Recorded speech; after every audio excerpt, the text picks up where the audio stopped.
तो हेलो बच्चों, जीडब्ल्यू परिवार में आपका स्वागत है। और बच्चों आज हम आ गए हैं भैया क्लास 12 केमिस्ट्री में अणु संख्या गुणधर्म मतलब कॉलिगेटिव प्रॉपर्टीज पर।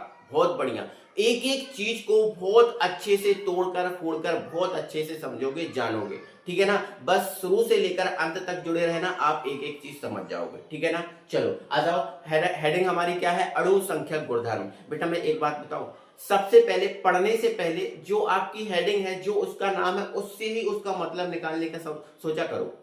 अगर आप उससे आधा अधूरा मतलब निकाल लोगे ना, तो आप समझ गए कि पूरा आगे जाके आप पूरा समझ जाओगे, टेंशन नहीं है फिर, ठीक है ना। चलो इसके नाम से ही पहले इसका मतलब निकालेंगे। नाम क्या लिखा है? अणु संख्या गुणधर्म। अब देखो, अणु संख्या गुणधर्म लिखा है, गुणधर्म मतलब गुण तो है ही। जो अणु संख्यक है वो गुणधर्म तो है, गुण तो है, लेकिन किसका गुण है, क्या है, वो समझो। तो देखो पहली बात तो आप समझ गए कि अणु संख्यक गुणधर्म गुण है, लेकिन किसका गुण है? ठीक है, तो मैं आपको बता देता हूं बेटा, ये जो गुण है तनु विलयनों का गुण है। किसका गुण है बेटा? तनु विलयनों का गुण है। देखो अणु संख्यक गुणधर्म गुण है, हाँ सर है। किसका गुण है? तो ये भैया तनु विलयनों का गुण है। ठीक है सर, अब हम ये बात समझ गए कि सर ये गुण है लेकिन तनु विलयनों का गुण है।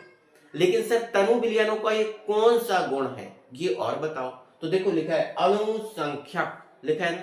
तनु विलयनों का गुण तो है, तनु विलयनों का गुण तो है, लेकिन ये अणु संख्यक गुणधर्म है। अणु मतलब अणुओं की संख्या, अणु मतलब क्या होगा? अणुओं की संख्या, ठीक है, अणुओं की संख्या, अणुओं की संख्या, या फिर आप कणों की संख्या ही बोल सकते हो। क्या बोल सकते हो? कणों की संख्या भी बोल सकते हो, कोई दिक्कत नहीं है। अब देखो अणु संख्या मतलब अणुओं की संख्या या कणों की संख्या, मतलब ऐसे गुण हैं, ये ऐसे गुण हैं जो अणुओं की संख्या या कणों की संख्या पर निर्भर करते हैं। ये इसका लेना देना प्रकृति से नहीं है कि क्या जो विलेय पदार्थ है उसकी प्रकृति है, उससे कोई मतलब नहीं है। ये तो तनु विलयनों के ऐसे गुण हैं जो अणुओं की संख्या या कणों की संख्या पर निर्भर करते हैं। थोड़ा बहुत समझे आप? तो देखो क्या लिखा है? अणु संख्या गुणधर्म। तो अगर कोई पूछे कि अणु संख्या गुणधर्म क्या है, तो आप क्या बोल देना? अणु संख्या गुणधर्म गुण है किसके? तनु विलयनों के। कैसे गुण है? जो कणों की संख्या या अणुओं की संख्या पर निर्भर करते हैं। क्लियर है बात? अब यहां पर और अच्छे समझो। जैसे मान के चलो भाई, मेरे पास यहां पर पात्र है, ठीक है, मेरे पास यहां पर 3 पात्र है, ठीक है। कितने पात्र भाई? 3 पात्र, ठीक है। इस पात्र में भैया 1 लीटर जल है। 1 लीटर क्या है? जल है। इस पात्र में भी भैया 1 लीटर जल है, और भैया इस पात्र में भी 1 लीटर जल है। तीनों पात्रों में 1-1 लीटर जल है। अब जो जल है तो विलायक का काम करेगा। तो भाई इसमें मैंने विलेय मिलाया, मैंने इसमें 10 ग्राम नमक डाला। क्या डाला भाई? 10 ग्राम नमक डाला, है ना। और भाई इसमें मैंने 10 ग्राम शक्कर डाली। क्या डाली? शक्कर डाली।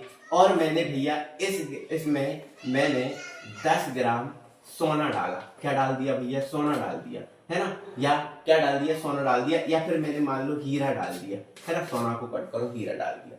अब मुझे बताओ सबसे ज्यादा क्वांटिटी मतलब सबसे ज्यादा क्वालिटी वाला पदार्थ कौन सा है? यूं बोलो तो आप बोलोगे सर हीरा है। सबसे ज्यादा हीरा मिल जाए, क्या बात है ना सर, हीरा है ना। तो सबसे ज्यादा भैया जो गुणवत्ता वाला पदार्थ है, सबसे अच्छा पदार्थ है वो हीरा है। उससे कम शक्कर है, उससे कम नमक है, ठीक है ना। अब लेकिन मुझे ये बताओ इन तीनों में किसमें, जैसे 10 ग्राम नमक इसमें भी डाला, 10 ग्राम मैंने शक्कर डाली, 10 ग्राम हीरा डाला। तो बताओ इन तीनों पदार्थों को मैंने बराबर डाला, लेकिन बताओ इन तीनों पदार्थों में सबसे ज्यादा कण किस पदार्थ के होंगे? आप बोलोगे सर नमक के कण हैं वो छोटे छोटे होते हैं, तो सबसे ज्यादा जो कण है वो नमक के होंगे। उससे कम शक्कर के होंगे, क्योंकि शक्कर के कण थोड़े बड़े होते हैं। उससे कम क्या होंगे? हीरा के होंगे। भाई भले ही अच्छी गुणवत्ता ये रखता है, लेकिन इसके कणों की संख्या कम है। अब इसके कणों की संख्या कम होने के कारण इसका जो अणु संख्या है, ये जो विलयन बना है, इसका कम होगा। क्यों? क्योंकि अणु संख्या गुण में अणुओं की संख्या या कणों की संख्या पर निर्भर करता है। जिसमें अणुओं की संख्या ज्यादा, अणु संख्या गुणधर्म उसका ज्यादा, और जिसमें कणों की संख्या कम, उसका अणु संख्या गुणधर्म कम। तो बताओ इन तीनों में सबसे ज्यादा कण किसमें होंगे? तो आप बोलोगे सर नमक, जो नमक वाला विलयन है इसमें सबसे ज्यादा विलय के कण होंगे, नमक के कण होंगे, सबसे ज्यादा कण होंगे, इसीलिए इसका अणु संख्या गुणधर्म सबसे ज्यादा होगा।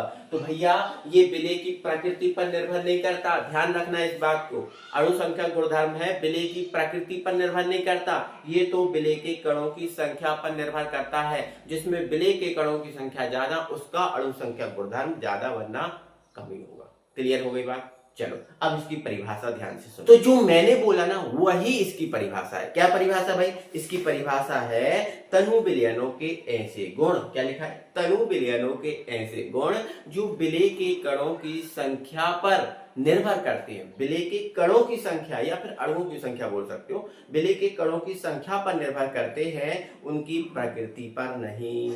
ठीक है, विलय के कणों की संख्या पर निर्भर करते हैं, उनकी प्रकृति पर नहीं। प्रकृति क्या है? हीरा जवाहरात कुछ भी मिलाओ कोई फर्क नहीं पड़ता, जिसमें कणों की संख्या ज्यादा उसका अणु संख्या गुणधर्म ज्यादा। क्लियर है? अणु संख्या गुणधर्म कहलाते हैं।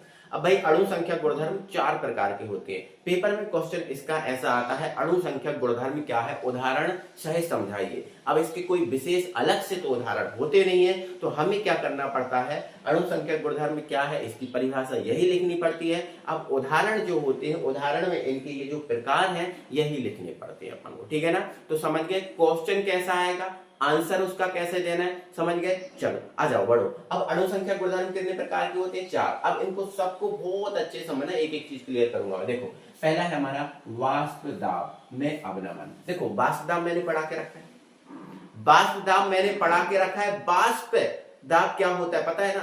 वाष्प अणुओं द्वारा जो लगाया गया दाब होता है वही वाष्प दाब कहलाता है। या फिर यूं बोलो कि भाई स्थिर ताप पर साम्य अवस्था में किसी द्रव पर उपस्थित वाष्प अणुओं द्वारा जो दाब लगाया जाता है वो वाष्प दाब होता है। आप सबको पता है। क्लियर है? और ये भी पता है कि जब हम शुद्ध विलायक में कोई आवासशील विलय मिला देते हैं तो वाष्प दाब में कमी हो जाती है। क्यों हो जाती है? सारी चीजें पता है आपको। देखो वाष्प दाब में अवनमन है ना, या आपेक्षिक अवनमन। तो देखो भाई ये जो अवनमन है, इस अवनमन का मतलब होता है कमी। इस वाष्प दाब में अवनमन का मतलब क्या होता है? कमी। ध्यान रखना, अवनमन का मतलब बेटा क्या है? यहाँ पर कमी है। अब वाष्प दाब में कमी बोल सकता हूं, वाष्प दाब में क्या बोल सकता हूं? अवनमन ना बोलूं तो वाष्प दाब में कमी बोल सकता हूं। हाँ सर बोल सकते हो। वाष्प दाब में कमी मतलब वाष्प दाब में जो कमी होगी वही आपका वाष्प दाब में अवनमन कहलाएगा। समझ रहे ना? तो वाष्प दाब में अवनमन क्या है? वाष्प दाब में कमी। और वाष्प दाब में कमी कब होती है? जब हम शुद्ध विलायक में कोई आवासशील विलय मिलाते हैं तो वाष्प दाब में कमी हो जाती है। तो जो भी कमी होगी वही वाष्प दाब में क्या होगा? अवनमन होगा। और अच्छे समझेंगे, अभी तो हम देख ही रहे, पढ़ ही रहे है ना? ठीक है चलो। अब अगला है भैया क्वथनांक में उन्नयन। भाई इनके इंग्लिश नाम जरूर याद रखो। देखो इसको इंग्लिश में बोलते हैं relative lowering of vapour pressure. Relative lowering of vapour pressure English में बोलते हैं इसको। ठीक है ना? चलो अगला है क्वथनांक में उन्नयन। देखो भाई क्वथनांक आपको पता है क्या? बोलो जल्दी से बोलो, क्वथनांक आपको पता है क्या? क्वथनांक क्या होता है? मैं सिर्फ इतना पूछ रहा हूँ, क्वथनांक क्या होता है? पता है क्या? नहीं तो देखो आ जाओ, यहाँ पर ध्यान समझो। देखो मैंने यहाँ पर लिख दिया बेटा क्वथनांक। क्या लिख दिया? क्वथनांक। मैंने बोला क्वथनांक क्या है? देखो क्वथनांक को इंग्लिश में बोलते हैं भैया बॉइलिंग टेम्परेचर। केवल क्वथनांक को बॉइलिंग टेम्परेचर बोलते हैं, है ना? मैं यहाँ शॉर्ट में लिख दे रहा हूँ बॉइलिंग, है ना? पॉइंट भी बोल देते हैं। देखो बॉइलिंग टेम्परेचर ना बोलो तो बॉइलिंग पॉइंट भी बोल देते हैं, कोई प्रॉब्लम कोई दिक्कत नहीं है। बॉइलिंग टेम्परेचर या बॉइलिंग पॉइंट कोई दिक्कत नहीं, ठीक है ना?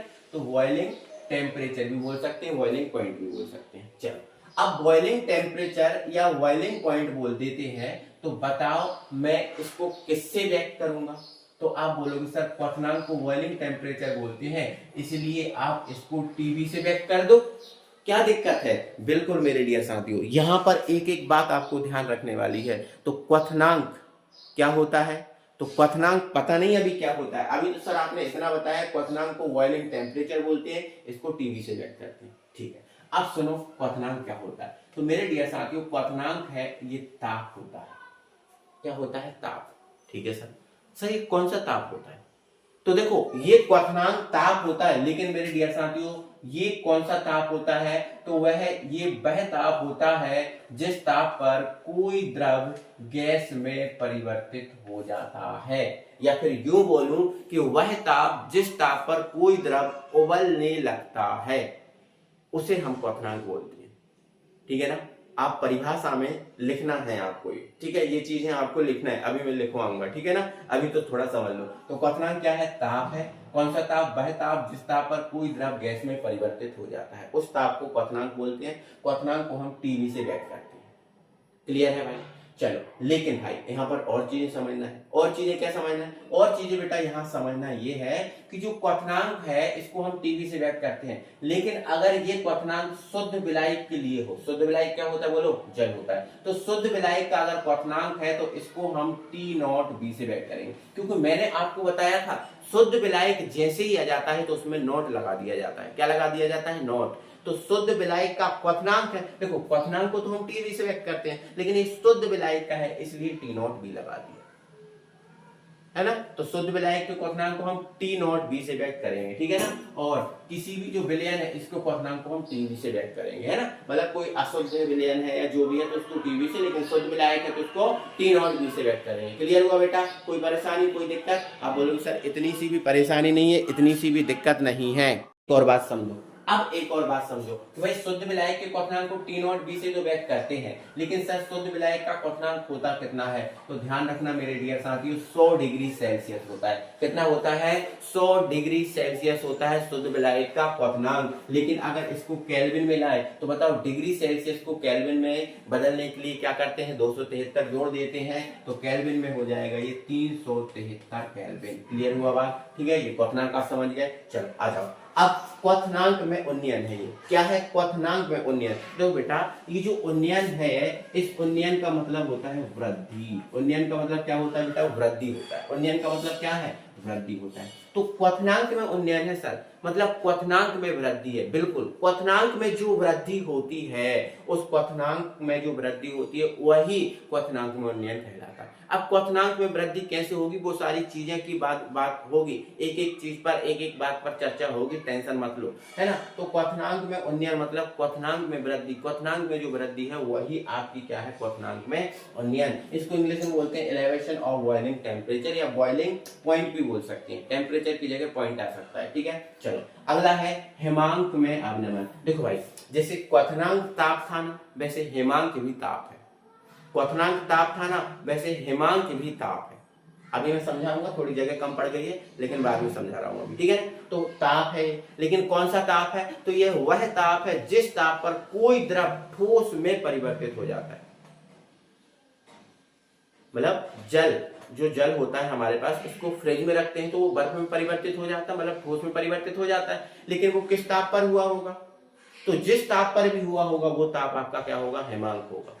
तो जिस ताप पर कोई द्रव ठोस में परिवर्तित हो जाता है उसे हेमांक कहते हैं। और जल का हेमांक 0 डिग्री सेल्सियस होता है। क्या होता है, 0 डिग्री सेल्सियस।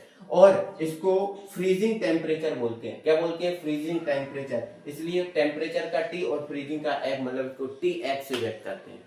लेकिन शुद्ध विलायक आ गया तो T0F आएगा, अभी मैं समझा रहा हूँ, ठीक है ना। अगला है हमारा परासरण दाब, और इसको हमें अलग से ही सेपरेट समझना पड़ेगा, ठीक है ना। तो ये हमारे अणुसंख्यक गुणधर्म है, 4 अणुसंख्यक गुणधर्म है, इनको हमें बहुत अच्छे से पढ़ना है, डिटेल में पढ़ना है। और प्रत्येक अणुसंख्यक गुणधर्म की सहायता से हमें विलेय के आणविक द्रव्यमान निकालना है। तो इनको ऐसे ही नहीं पढ़ना हवाबाजी में, इनसे क्वेश्चन आता है, आएगा ही ना। अच्छे से ध्यान से समझ के अच्छे से पढ़ेंगे, ठीक है। तो बेटा आप क्या करना है, इसके बाद आपको नोट लगाना है, और नोट में आप लिखो क्वथनांक।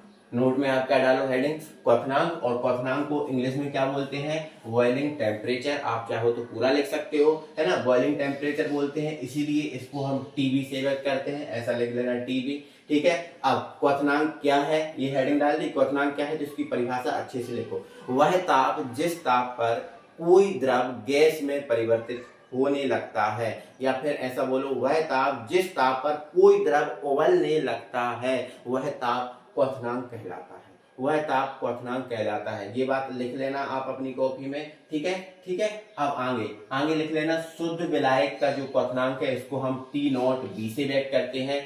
शुद्ध विलायक के क्वथनांक को हम टी नॉट बी से व्यक्त करते हैं और शुद्ध विलायक का क्वथनांक डिग्री सेल्सियस में कितना होता है 100 डिग्री सेल्सियस, लेकिन केल्विन में बात करें तो 373 केल्विन होता है। ये बातें इतनी लिख लेना, ठीक है ना। चलो अब या करो, क्या करो बेटा, या करो और या करके भाई आपको दूसरी परिभाषा लिखना है क्वथनांक की। क्या है तो लिखो, वह ताप जिस ताप पर किसी द्रव का वाष्प दाब, वह ताप जिस ताप पर किसी द्रव का वाष्प दाब वायुमंडलीय दाब के बराबर हो जाता है। वायुमंडलीय दाब क्या है सर, जो बाहर से हमारे ऊपर जो दाब लग रहा है यही वायुमंडलीय दाब है बेटा। जो बाहर से हमारे ऊपर जो दाब लग रहा है ना यही वायुमंडलीय दाब है। तो वह ताप जिस ताप पर किसी द्रव का वाष्प दाब वायुमंडलीय दाब के बराबर हो जाता है उस ताप को क्वथनांक कहते हैं।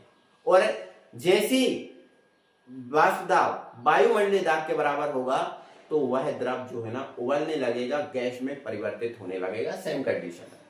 तो क्या लिखा हो, वह ताप जिस ताप पर किसी द्रव का वाष्प दाब वायुमंडलीय दाब के बराबर हो जाता है उस ताप को हम क्या बोल देते हैं बेटा, उस ताप को हम क्या बोल देते हैं, क्वथनांक बोल देते हैं। और एक बात बताऊं कि भाई जो क्वथनांक है वो एक, देखो वायुमंडलीय दाब है वो कितना होता है 1 atm होता है। वायुमंडलीय दाब कितना होता है 1 atm, मतलब कोई भी जो द्रव है वो इस 1 atm पर गैस में परिवर्तित होने लगता है।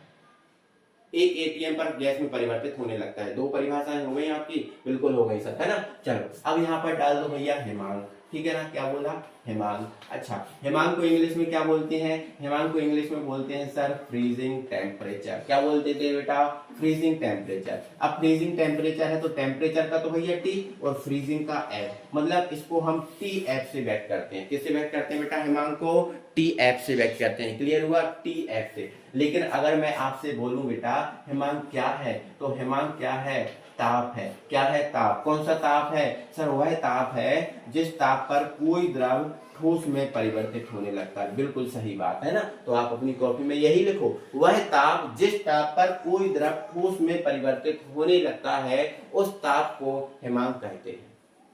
वह ताप जिस ताप पर कोई द्रव ठोस में परिवर्तित होने लगता है उस ताप को हम क्या बोल देते हैं बेटा, हेमांक बोल देते हैं, है ना। और यहाँ पर एक बात याद रखना कि जो जल है इस जल के हेमांक को हम किससे व्यक्त करेंगे, भाई ये जल तो सर शुद्ध विलायक है तो इसको टी नॉट एफ से व्यक्त करेंगे। किससे बेटा, टी नॉट एफ से व्यक्त करेंगे। और शुद्ध विलायक का जो हेमांक होता है वो आपका 0 डिग्री सेल्सियस होता है।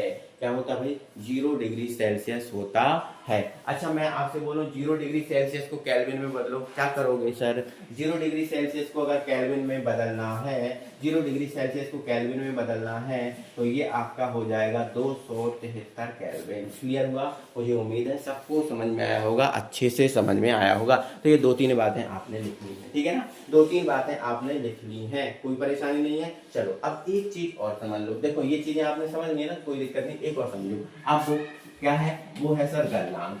क्या है सर, गलनांक। तो गलनांक क्या होता है, देखो इसको हम बोल देते हैं भैया मेल्टिंग टेम्परेचर। मेल्टिंग टेम्परेचर है ना, मेल्ट, गलनांक मतलब कोई चीज गलना, गलनांक मतलब गलना, और गलना मेल्टिंग टेम्परेचर के अंतर्गत आता है। तो मेल्टिंग टेम्परेचर है जिसको हम Tm से व्यक्त करेंगे। भाई इसकी जरूरत नहीं पड़नी लेकिन आप समझ लो, ठीक है ना। चलो तो गलनांक क्या है सर, ताप है। क्या है सर, ताप। कौन सा ताप है सर, तो वह ताप है जिस ताप पर कोई ठोस, जिस ताप पर कोई ठोस जो है ना वो द्रव में परिवर्तित होने लगता है। देखो आप, वह ताप जिस ताप पर कोई ठोस द्रव में परिवर्तित होने लगता है वो गलनांक कहलाता है ना। और जो जल होता है सामान्यतः जल, उसका क्वथनांक जो है ना 0 डिग्री सेल्सियस से अधिक होता है।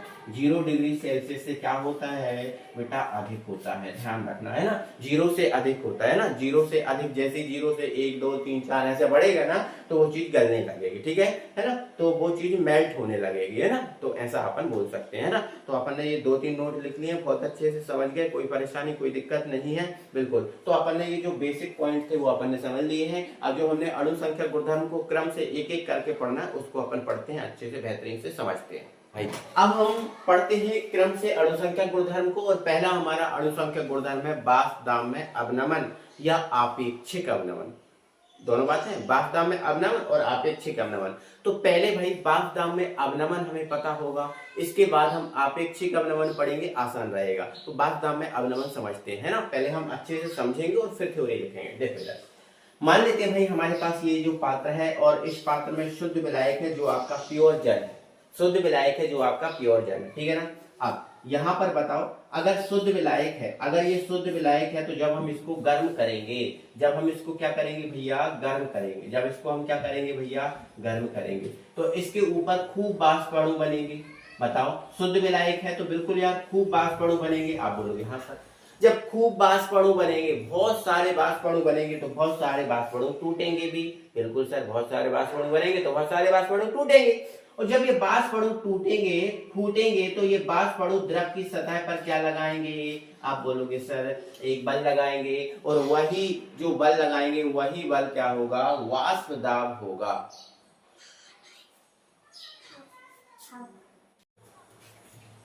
तो मैंने क्या बोला, यहाँ पर बहुत सारे बाष्प अणु बनेंगे, जब इसको गर्म करेंगे तो बहुत सारे बाष्प अणु बनेंगे, बहुत सारे बाष्प अणु बनेंगे, बहुत सारे बाष्प अणु टूटेंगे। अब जब बहुत सारे बाष्प अणु बनेंगे, बहुत सारे टूटेंगे, तो ये जो द्रव है इस द्रव की सतह पर ये दाब लगाएंगे या बल आरोपित करेंगे, वही दाब या वही बल क्या कहलाएगा, आपका वाष्प दाब कहलाएगा।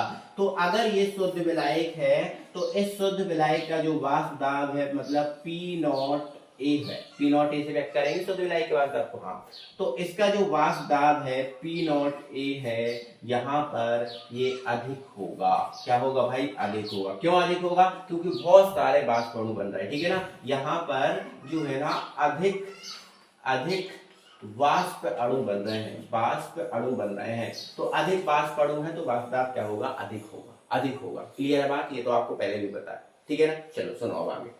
लेकिन बेटा मैं गलती क्या कर रहा हूं, मैं गलती क्या कर रहा हूं, जो शुद्ध विलायक था अच्छा भला मेरे पास, मैंने उसमें भैया आवासशील विलेय नमक मिला दिया। देखो आपको पहले से पता है, अगर आप क्रम से देख रहे हो तो बिल्कुल पहले से पता होगा, आवासशील पदार्थ जिसमें वाष्प नहीं बनती और आवासशील पदार्थ में नमक, शक्कर, तेल ये लोग आते हैं, बिल्कुल है ना। तो मैंने क्या किया भैया, जल में आवासशील विलेय नमक मिला दिया, है ना। और अब मैं क्या कर रहा हूं भाई, इसको गर्म कर रहा हूं। क्या कर रहा हूं भाई, गर्म कर रहा हूं।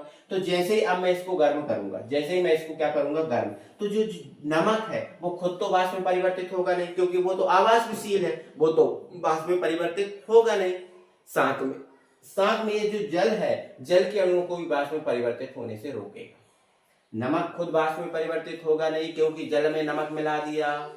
नमक तो खुद वाष्प में परिवर्तित होगा नहीं, साथ में जल के अणुओं को भी वाष्प में परिवर्तित होने से क्या करेगा, ये रोकेगा। कहेगा भैया तुम भी वाष्प में परिवर्तित ना हो, मैं नहीं हो रहा तो तुम क्यों हो रहा है, मत हो, ठीक है। तो दो छिप के थोड़े बहुत जल के अणु वाष्प में परिवर्तित हो जाएंगे, है ना। तो यहाँ पर भैया कम वाष्प अणु बनेंगे, है ना, कम वाष्प अणु बनेंगे। हाँ सर, कम वाष्प अणु बनेंगे, और जब कम वाष्प अणु बनेंगे तो कम ही तो वाष्प अणु टूटेंगे।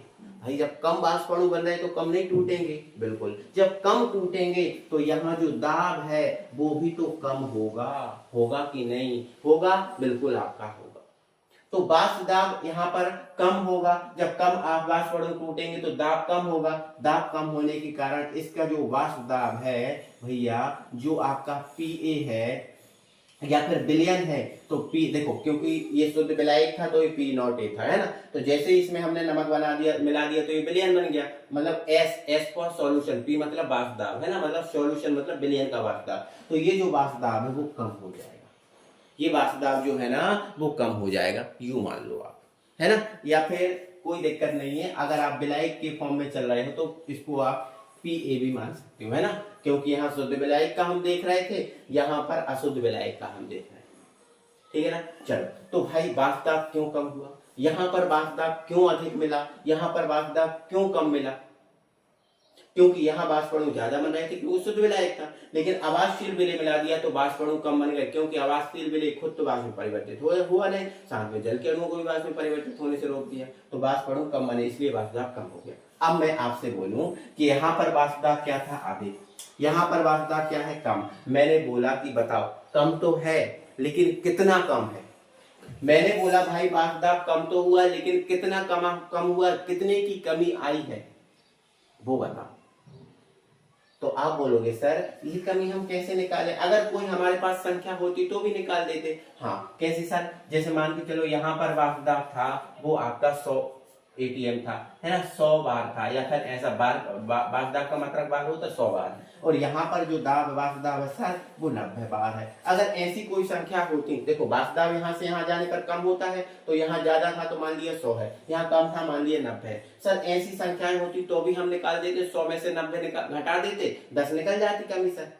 लेकिन अगर हमारे पास ऐसे ये ऐसे संकेत हैं तो ऐसे कैसे निकाले सर, या आपने संख्या थी तो संख्या में से संख्या को 100 में से 90 को घटा दिया आपने, आपके पास कमी आ गई। तो अब संख्या नहीं है संकेत है, तो भैया संकेतों को घटा दो, संकेतों को घटा दो। अब देखो एक बात सुन लो पहले, तो भाई कमी हो या वृद्धि निकालते कैसे हैं हम, आप ये बताओ पहले। तो ध्यान रखना मेरे डियर साथियों, कमी हो या वृद्धि हमेशा बड़े में से छोटे को घटाकर निकालते हैं।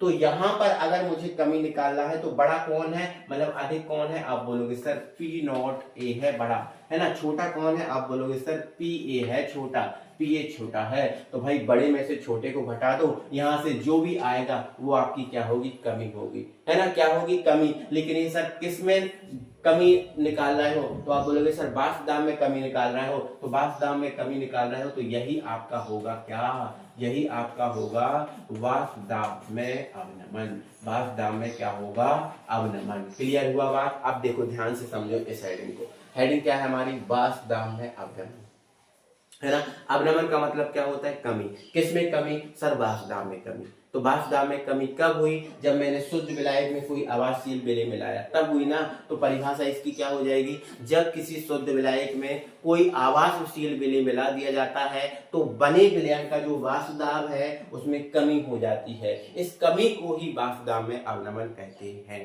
बोलो समझ में आया। अब बोलोगे सर एक एक बात समझ में आ गई, एक एक बात समझ में आ गई, ठीक है ना। चलो अब वासुदाव में कमी को हम संकेतों में कैसे प्रदर्शित करेंगे ये भी बता दिया मैंने, बड़े में से छोटे को घटा के निकालते हैं अपन कमी, ठीक है ना। चलो तो यहाँ पर मैंने एक लाइन लिख दिया, यदि शुद्ध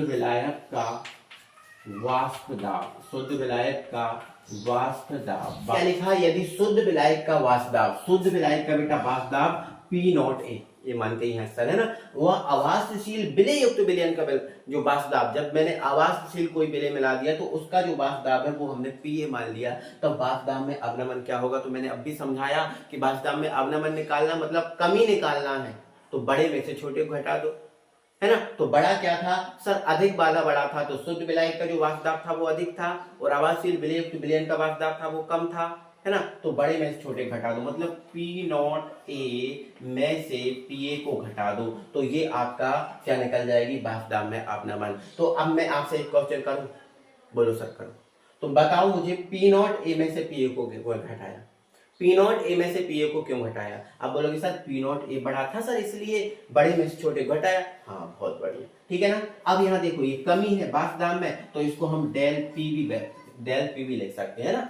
मतलब जो वासुदाव में अवनमन है इसको हम डेल पी से व्यक्त कर सकते हैं, और डेल पी बराबर क्या होता है, P not a minus P A, है ना।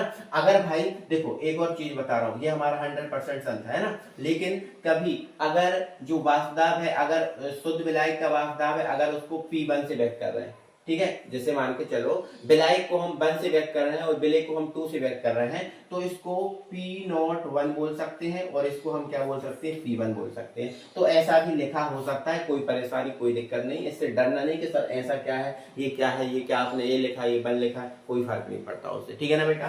चलो मुझे उम्मीद है आप समझ गए होंगे, ठीक है। तो ये आपने क्या समझा, तो ये समझा आपने वासुदाव में अवनमन क्या होता है, क्लियर है, पूरा 100% समझ गए हो। अब भाई अब समझ रहे हो तुम क्या, वासुदाव में आपेक्षिक अवनमन, आपने क्या डाल दी, वासुदाव में आपेक्षिक अवनमन। अभी आपने वासुदाव में अवनमन समझा, अब आप समझ लो वासुदाव में आपेक्षिक अवनमन। चलो अब ध्यान से समझना, अच्छे से समझना। तो बताओ मैं आपसे बोलूंगा कि भैया बताओ P not a minus P A क्या है, बताओ P not a minus P A क्या है, बताओ मैं आपसे बोल रहा हूँ ये क्या है, तो आप बोलोगे सर ये तो अभी आपने पढ़ाया, ये तो वासुदाव में अवनमन है सर, हाँ ये क्या है, वासुदाव में अवनमन है, ठीक है।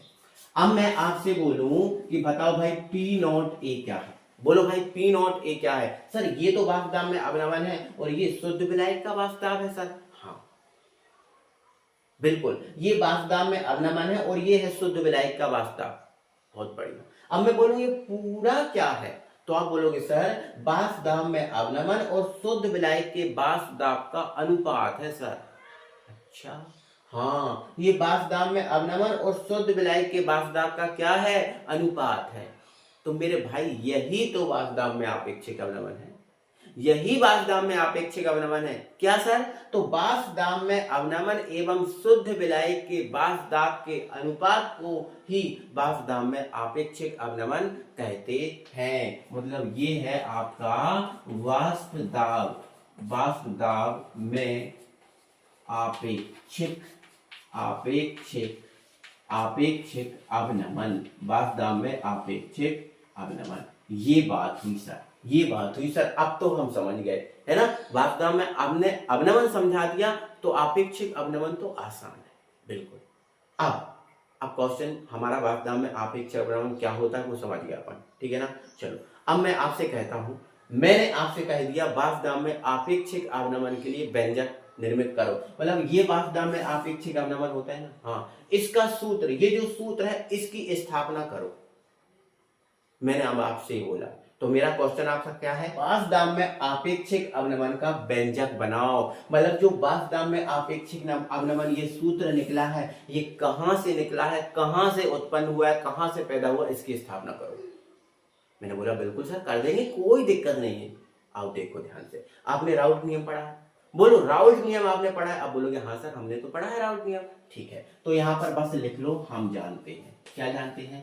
हम जानते हैं। सर हम क्या जानते हैं? तो हम ये जानते हैं राउल्ट नियम क्या होता है ना, तो हम जानते हैं राउल्ट नियम, राउल्ट नियम, ये नहीं लगता है ना, हम जानते हैं राउल्ट नियम क्या होता है सर? राउल्ट नियम होता है सर पी ए बराबर P not A dot X A, होता है? हाँ सर होता है, ये तो हमने पढ़ा है सर, ये तो होता है, बिल्कुल बिल्कुल होता है। अब यहाँ पर ध्यान रखना भाई, एक्स ए क्या है? आप बोलोगे सर एक्स ए तो विलायक के मूल प्रभाष है। क्या है? विलायक के मूल प्रभाष है। तो भाई जो एक्स ए है इसको हम रिप्लेस करेंगे, कैसे? देखो इधर, यहाँ पर हम एक लाइन लिखेंगे किंतु, क्या लिखेंगे?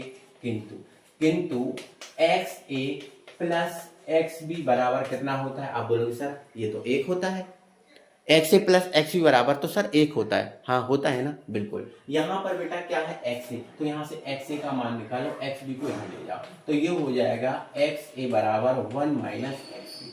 बहुत बढ़िया सर, बहुत बढ़िया, एक्स ए बराबर 1 माइनस एक्स बी, ठीक है।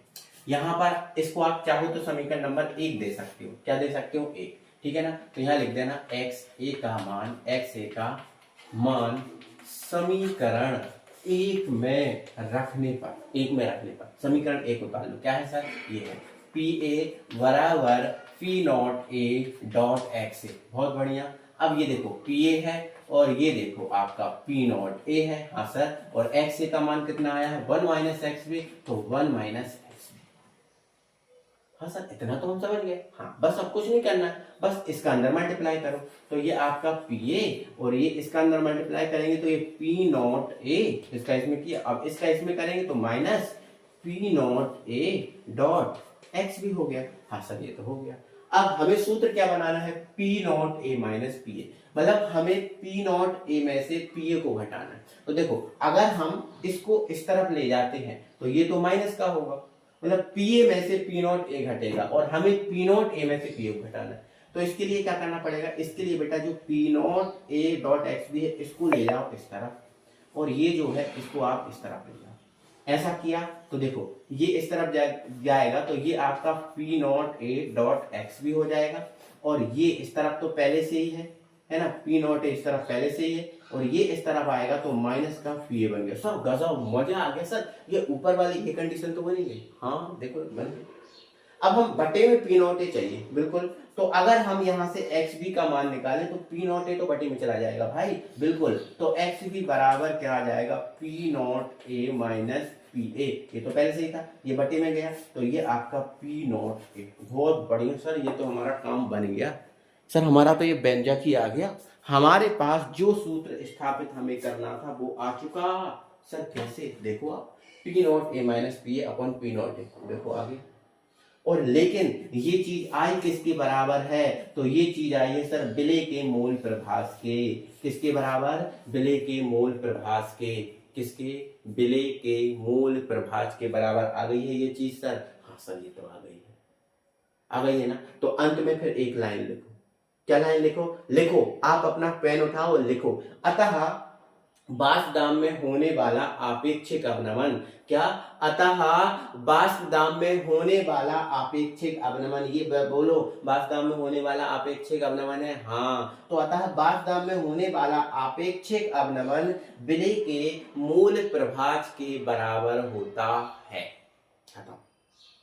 फिर से बोलो, अतः वाष्प दाब में होने वाला आपेक्षिक अवनमन विले के मूल प्रभाज के बराबर होता है। ये लिखो आप, है ना। और ये अपना हो चुका है, कोई परेशानी कोई दिक्कत है नहीं। आप बोलोगे इतनी सी परेशानी दिक्कत नहीं सर, कैसी बात कर रहे हैं।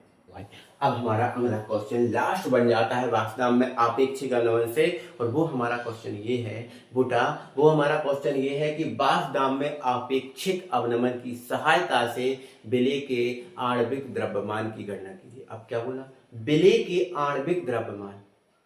आणविक द्रव्यमान सर, विले के आणविक द्रव्यमान को तो सर हमें ऐसा लग रहा है एमबी से व्यक्त करते हैं। हाँ यार एमबी से तो व्यक्त करते हैं, आपको तो पढ़ाया है, आपको पता होगा बिल्कुल, है ना। तो मतलब हमें जो वाष्प दाब में आपेक्षिक अवनमन है इसकी सहायता से हमें एमबी की गणना करनी है। किसकी गणना करनी है बेटा? एमबी की गणना करनी है। क्या नहीं कर पाएंगे यार? क्यों नहीं कर पाएंगे सर, हम तो एक्सपर्ट हो गए सर, अब तो समझ जाएंगे, ठीक है ना। तो किसकी सहायता लेनी है पहले देख लो आप। वाष्प दाब में आपेक्षिक अवनमन की सहायता लेनी है। खुद बोला गया है कि वाष्प दाब में आपेक्षिक अवनमन की सहायता लो, ठीक है, बस लिख लो। हम जानते हैं, हम जानते हैं, हम क्या जानते हैं? तो हम ये जानते हैं कि सर जो XB है वो XB P not a minus P A upon P not a के बराबर होता है। सर अभी तो आपने पढ़ा है, हाँ बिल्कुल ठीक है।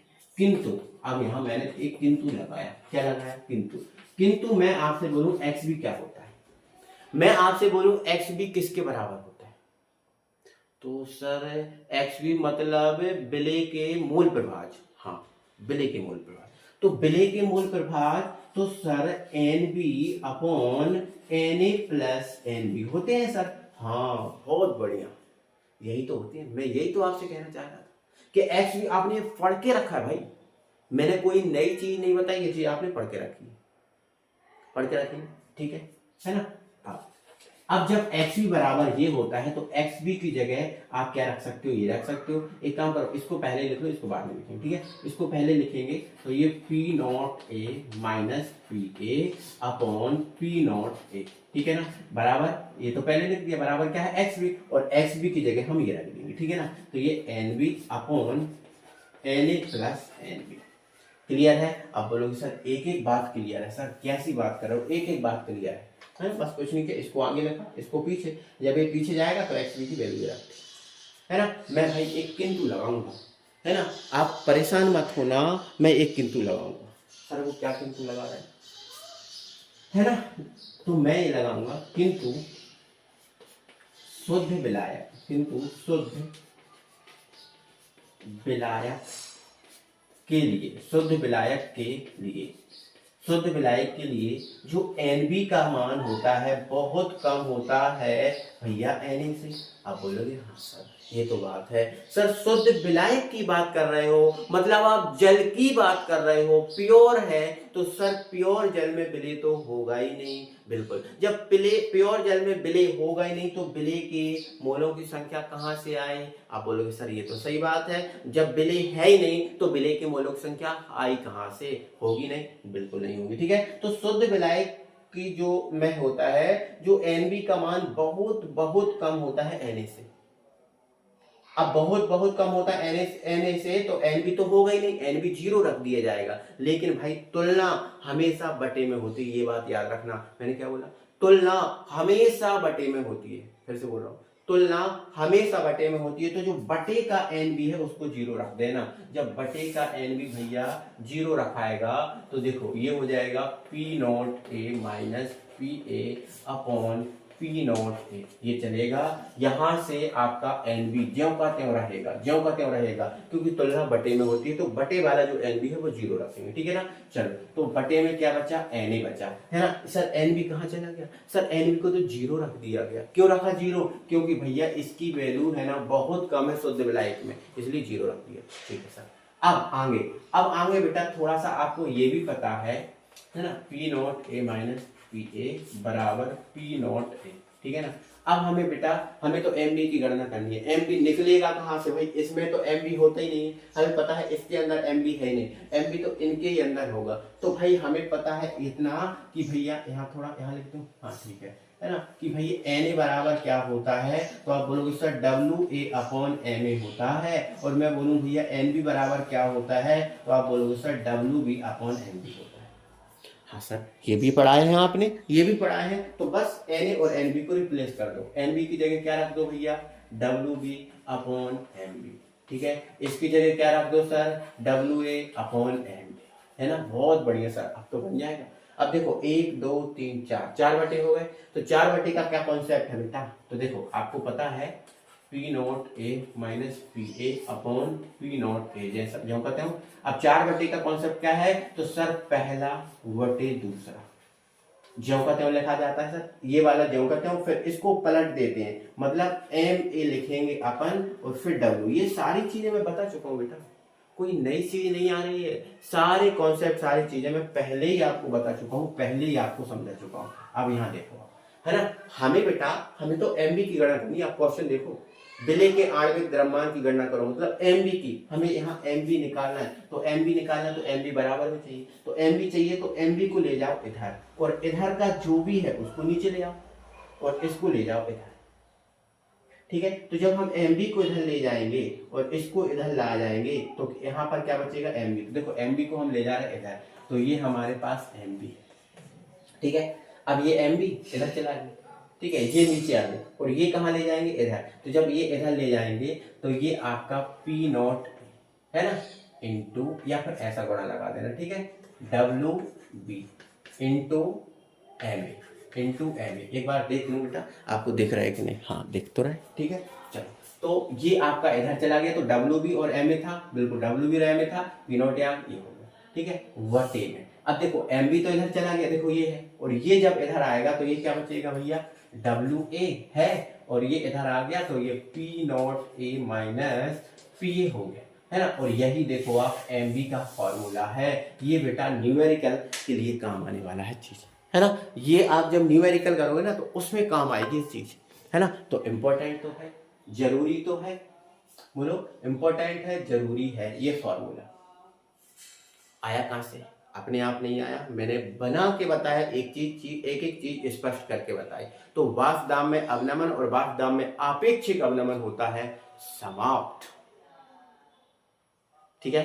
हमारे हिमांक में अवनमन, क्वथनांक में उन्नयन, 2 अणु संख्या गुणधर्म कल की वीडियो में उठाएंगे, है ना। कल भी वीडियो आनी है ना, बिल्कुल, है ना। आपकी 2 दिन, हफ्ते में 2 दिन वीडियो आती है, कब आती है, एक सोमवार और एक मंगलवार को आती है ना, ठीक है। तो 2 दिन उसको अपन उड़ा देंगे, ठीक है ना भाई।